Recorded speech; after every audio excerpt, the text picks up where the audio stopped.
Olá, estamos dando continuidade agora à segunda parte do capítulo 11 do livro Obreiros da Vida Eterna, onde nesse capítulo que se denomina Amigos Novos, nós temos que André Luiz, sob o comando do coordenador desta atividade aqui na Terra, saídos lá de nosso lar, Jerônimo, né? Eles em missão de trabalho em auxílio a diversos irmãos aqui na Terra que estão prestes a desencarnar, né? Na, na, no capítulo anterior, nós tínhamos visto os efeitos das transformações ali pela casa transitória, onde eles auxiliaram a dirigente daquela casa, e agora em trabalho de resgate desses irmãos lá de nosso lar, que trabalharam aqui durante algum tempo na Terra em benefício dos seus semelhantes, né?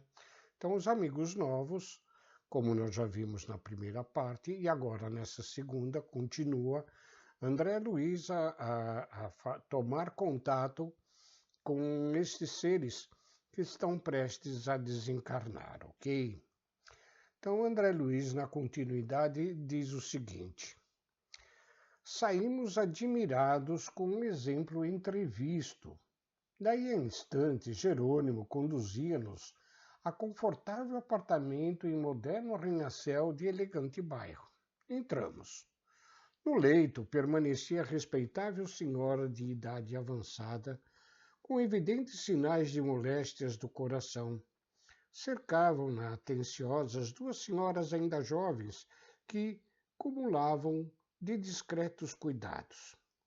É a nossa irmã, explicou Jerônimo, dirigente amigo, filiada a organizações superiores de nossa colônia espiritual, tem inúmeros admiradores em nossa esfera de ação pelo muito que ela vem fazendo na esfera do Evangelho.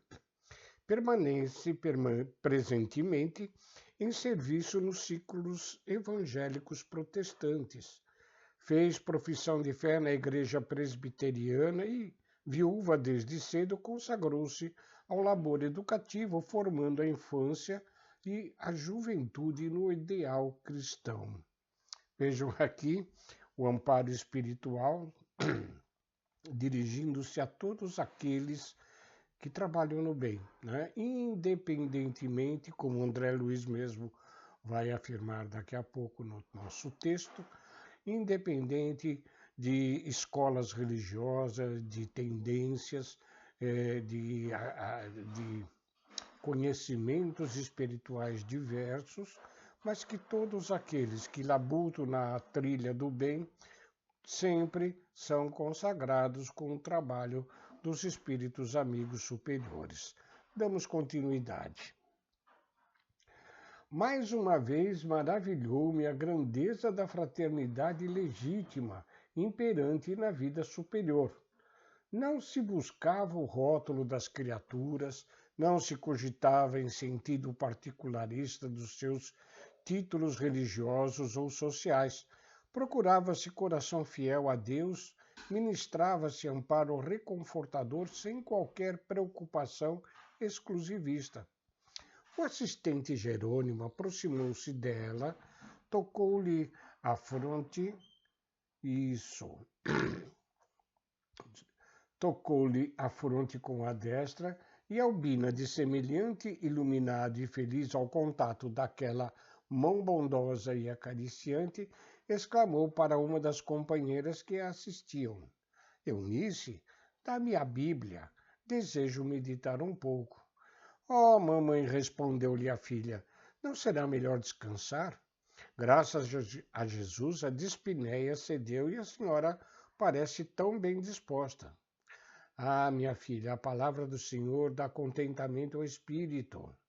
Suplicante ternura acompanhou-lhe a expressão verbal e de tal modo que Eunice, vencida, apanhou o volume sobre vasta cômoda e entregou-lo. A respeitável ancião assumiu adequada posição para a leitura, recostou-se em travesseiros altos e, tomando os óculos, segurou firme o testamento divino. O amigo Jerônimo ajudou a abri-la em determinado lugar sem que a interessada lhe percebesse a cooperação. Patenteou-se-lhe o capítulo 11 da narrativa de João Evangelista, alusivo à ressurreição de Lázaro. A simpática velhinha leu pausadamente e em voz alta. Terminando, exclamou comovidamente: Agradeço ao nosso Senhor Divino Mestre a alentadora leitura que nos mandou. Praz aos céus possamos todas nos encontrar a vida eterna em Cristo Jesus. Assim seja. As filhas acompanharam-na respeitosas. Jerônimo recomendou-nos aplicar à doente passes de reconforto. Depois da operação magnética, observei-lhe a insuficiência cardíaca, oriunda de aneurisma em condições ameaçadoras. Dispunha-se o assistente a conversar conosco, evidenciando as formosas qualidades da enferma, quando alguém de nosso plano assomou à porta de entrada. Era a dedicada amiga que vinha velar à cabeceira, cumprimentou-nos bondosa com encantadora simplicidade. Jerônimo explicou-lhe nossa missão e a interlocutora sorriu e considerou. Reconforta-nos a proteção de que nossa irmã é objeto. No entanto, creio que há forte pedido de prorrogação em favor dela. Todos somos de parecer que deva ser chamado à nossa esfera com urgência para receber o prêmio justo a que faz. Faz por direito, todavia, há razões poderosas para que seja amparada convenientemente a fim de que permaneça com a família consanguínea na crosta por mais alguns meses. Aquela frase que é tão comum entre nós encarnados, né? Ninguém morre antes do tempo, tem a data certa. Nem sempre isso se dá, né? Não é um nem dois casos em que muitas vezes, por necessidades que extrapolam as nossas compreensão, alguns espíritos aqui encarnados, em vias de estarem, até por questões de doença ou pela própria idade avançada, estão prestes a desencarnar. Contudo, dependendo das circunstâncias em que se encontram, muitas das vezes esse retorno ao plano dos espíritos é prorrogado. No caso dessa irmã, que nós mais à frente vamos estudar com mais detalhe, ela ficará ainda na Terra mais alguns meses. Então, o trabalho de Jerônimo e sua equipe, na qual André Luiz faz parte, né, deverá aguardar um pouco mais para que ele possa levá-la ao nosso lar de novo. Teremos prazer em todo o serviço fraterno, acentuou o nosso coordenador Jerônimo com afabilidade. Passaremos por aqui diariamente até que a tarefa termine. De que houver de novo, seremos informados. A simpática visitante de Albina agradeceu e nós partimos. Muito significativa para mim a ponderação ouvida, mas reparando que o assistente seguia atento ao trabalho que nos cabia desenvolver, abstive-me de qualquer interrogação. Varávamos em breve larga porta de movimentado hospital, defendido por grandes turmas de trabalhadores espirituais. Havia ali tanta atividade por parte tanto dos encarnados como por parte dos desencarnados. Seguindo, porém, as pegadas de nosso dirigente, não dispensávamos maior atenção aos desconhecidos. Após atravessarmos corredores e salas, alcançamos grande enfermaria de amparo gratuito. A maioria dos leitos ocupados mostrava o doente e as entidades espirituais que o rodeavam, umas em caráter de assistência defensiva, outros em acirrada perseguição. Desdobravam-se-nos as mais diversas cenas. Prevenindo talvez mais a mim e aos demais companheiros, o dirigente do nosso grupo recomendou: não dispersem a atenção. Decorridos Alguns segundos estávamos à frente de um cavaleiro maduro, rosto profusamente enrugado e cabelos brancos, cuja cabeceira vigiava excelente companheiro espiritual. Apresentou-nos Jerônimos a esse último. Tratava-se do irmão Bonifácio, que ajudava o doente. Em seguida, indicou-nos o doente mergulhado em lençóis alvos e esclareceu: aqui temos o nosso velho Cavalcante. É virtuoso católico romano, espírito abnegado e valoroso nos serviços do bem ao próximo. Vejam que independe de qualquer filiação nossa em escolas religiosas aqui na Terra, pois que no plano dos espíritos as religiões servem tão somente para nós aqui encarnados, o nosso direcionamento para a nossa evolução espiritual segundo o adiantamento que cada um de nós já obteve nas diversas existências. Continuando. Cavalcante veio de nossa colônia há mais de 60 anos e possui grande círculo de amigos pelos seus dotes morais. Sua existência cheia de belos sacrifícios fala ao coração. Aqui se encontra junto dos filhos da indigência, abandonado da parentela em virtude de suas ideias de renúncia às riquezas materiais. Mas ele não se acha desamparado pela divina misericórdia. Findo o ligeiro intervalo, adiantou-se Bonifácio informando: a intervenção no duodeno foi marcada para amanhã. Nosso dirigente, então, deixando perceber que já conhecia o caso, comunicou: assisti-lo-emos no instante oportuno. Obedecendo-lhe as recomendações, fiz aplicações magnéticas, detendo-me em particular sobre o aparelho digestivo, da glândula parátida ao reto, observando além da ulceração duodenal, a inflamação adiantada do apêndice quase a romper-se.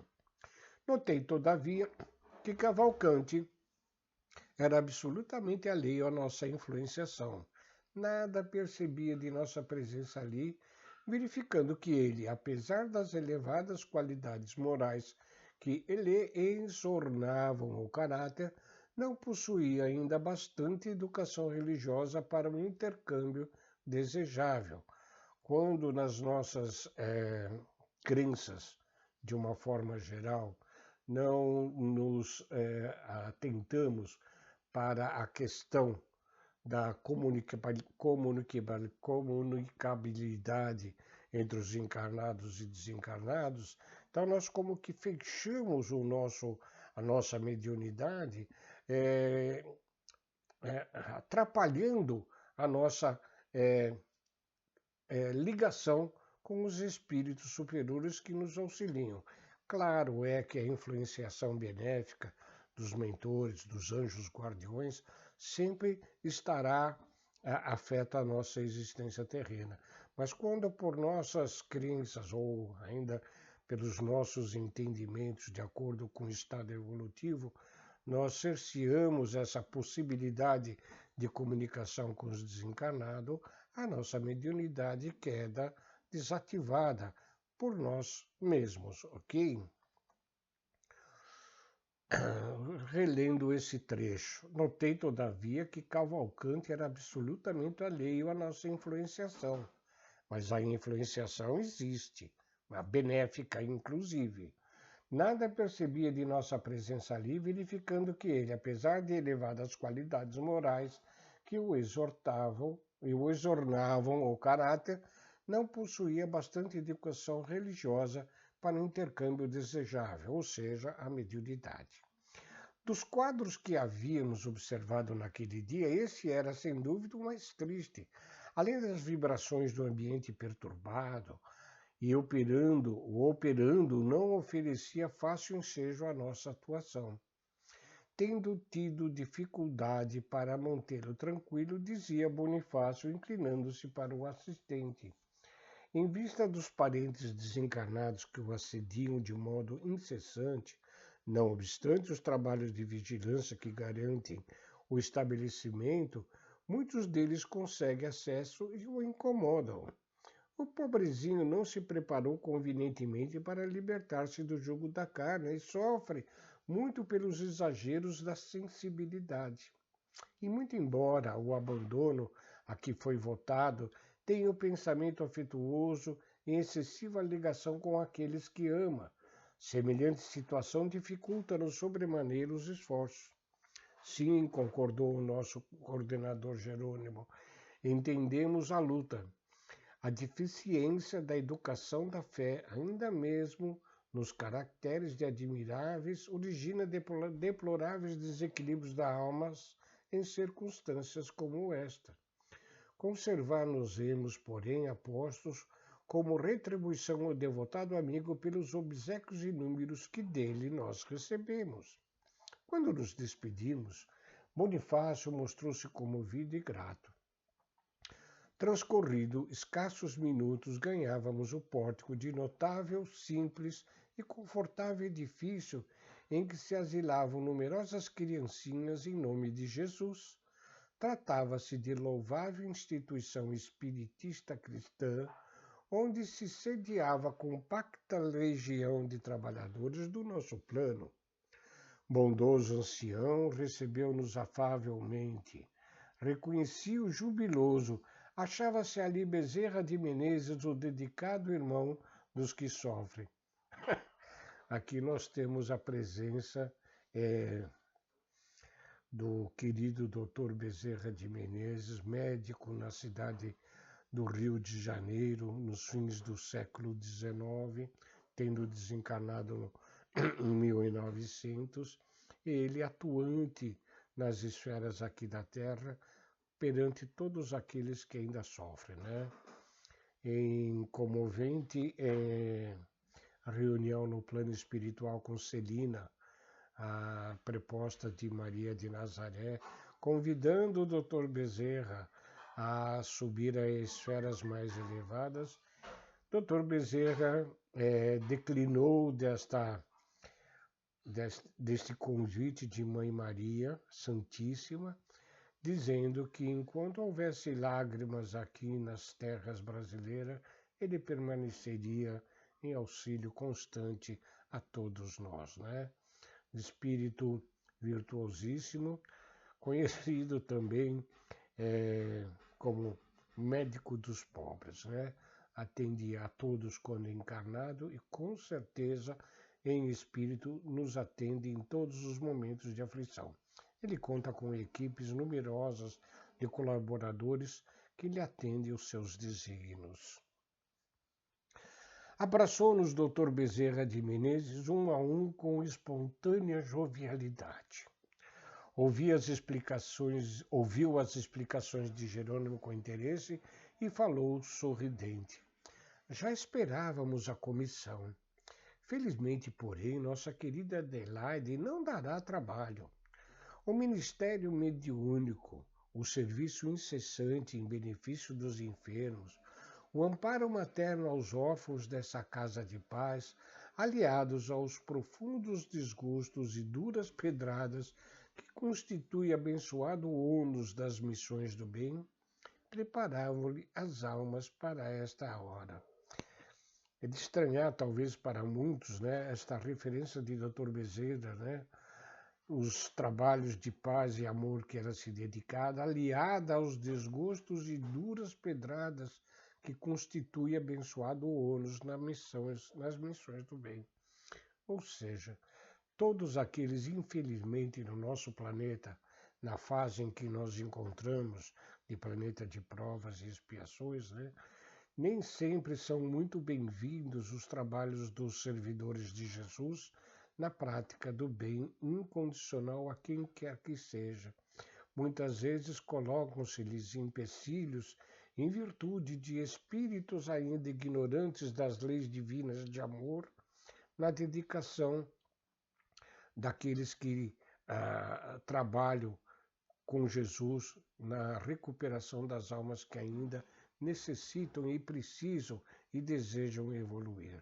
Contudo, aqueles que ainda se firmam na trajetória espiritual, em problemas de vingança, em questões de falta de perdão, de ignorância própria mesmo, né, acabam prejudicando de diversas formas os trabalhadores do bem.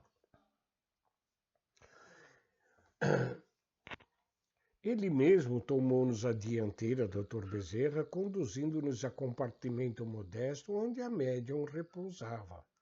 Na câmara solitária não se via nenhum irmão encarnado, contudo, duas jovens cercadas de prateada luz permaneciam ali acariciando-a.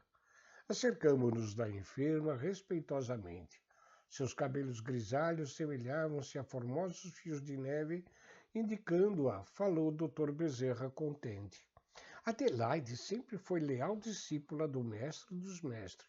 Apesar das dificuldades, dos espinhos e aflições, perseverou até o fim. A digna senhora, após olhar demoradamente delicados ramos de rosas que lhe ornavam o quarto, entrou em oração. De sua mente equilibrada emanavam raios brilhantes. Não nos enxergou ao seu lado, exceção ao devotado Dr. Bezerra de Menezes, a quem se unia por sublimes cadeias do coração. Ele saudou afável, bondoso, endereçando-lhe palavras reconfortantes e carinhosas. Sei que é o termo da jornada, meu venerável amigo, disse a médium em tom comovedor. Estou pronta. Desde muitos anos rogo ao Divino Senhor me revele o caminho.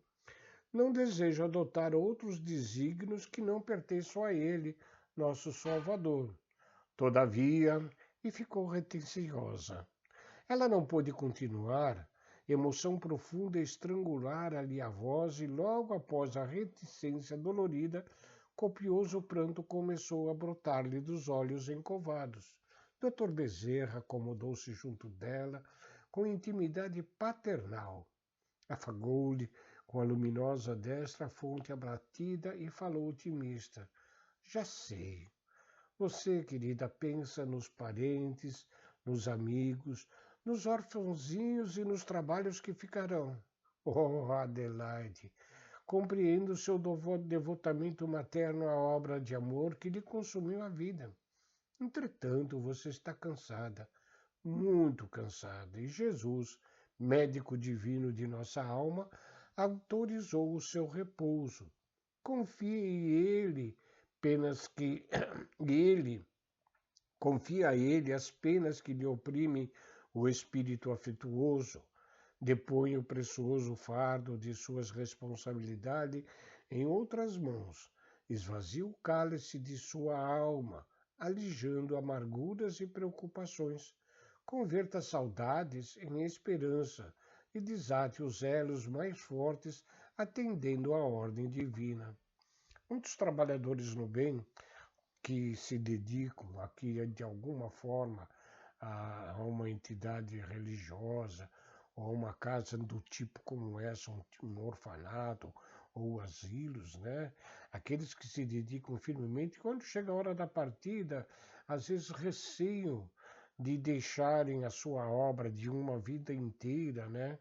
Na mão de outros, né? Com medo de que a obra venha a desandar.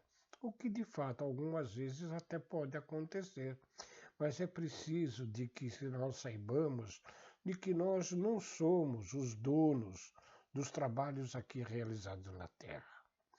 Todo o bem emana de Deus nosso Pai, e as tarefas de auxílio aos nossos semelhantes emanam das mãos de nosso Divino Mestre Jesus. Então somos depositários de Deus e de Jesus nas tarefas do bem, a qualquer que seja aos nossos semelhantes, sejam crianças, doentes, pobres e velhinhos, né? Então não queiramos nós deixarmos a existência para trabalhos maiores e evolução espiritual como se fôssemos os donos das obras que aqui realizamos. Todo bem realizado através de nossas mãos, somos apenas os instrumentos de Deus e Jesus, nosso Mestre. Adelaide pousou no benfeitor os olhos muito lúcidos, revelando-se confortado, e após breve pausa, Dr. Bezerra prosseguiu. Sua grande batalha está terminando. Você é feliz, minha amiga, muito feliz porque seu espírito virá condecorado de cicatrizes depois de resistir ao mal durante muitos anos como sentinela fiel na fortaleza da fé viva. Ensinou aos que lhe cercaram o caminho todas as lições do bem e da verdade possíveis do seu esforço. Entregue parentes e afeições a Jesus e medite, agora na humanidade, nossa abençoada e grande família. Quanto aos serviços confiados por algum tempo à sua guarda, estão fundamentalmente afetos ao Cristo, que providenciará as modificações que julgue oportunas e necessárias. Baste a você o júbilo do dever bem cumprido, regimentando, pois, as suas forças, e não se entristeça, porque é chegado para o seu coração o prélio final. Coragem, muita coragem e fé, minha filha. A respeitável irmã sorriu quase que feliz. Logo em seguida, a pequena auxiliar do instituto quebrou o colóquio espiritual, abrindo a porta inesperadamente e anunciando visitas. Dona Adelaide, em face das circunstâncias, centralizou o aumento no círculo dos encarnados e perdeu o benfeitor de vista. O venerando médico dos infortunados passou a entender-se com Jerônimo acerca de vários problemas que diziam respeito à nossa missão. Enquanto nos retirávamos discretamente, proporcionando-lhes maior liberdade à permuta de ideias. E aqui terminamos esse 11º capítulo. Espero que ele cale fundo em nossos entendimentos espirituais, dos nossos compromissos aqui na Terra, principalmente com a prática do amor incondicional, como Jesus nos ensinou. Em vídeo próximo estaremos no capítulo 12 do livro Obreiros da Vida Eterna, que se chama Excursão de Adestramento. Fiquem com Deus e um beijo a todos.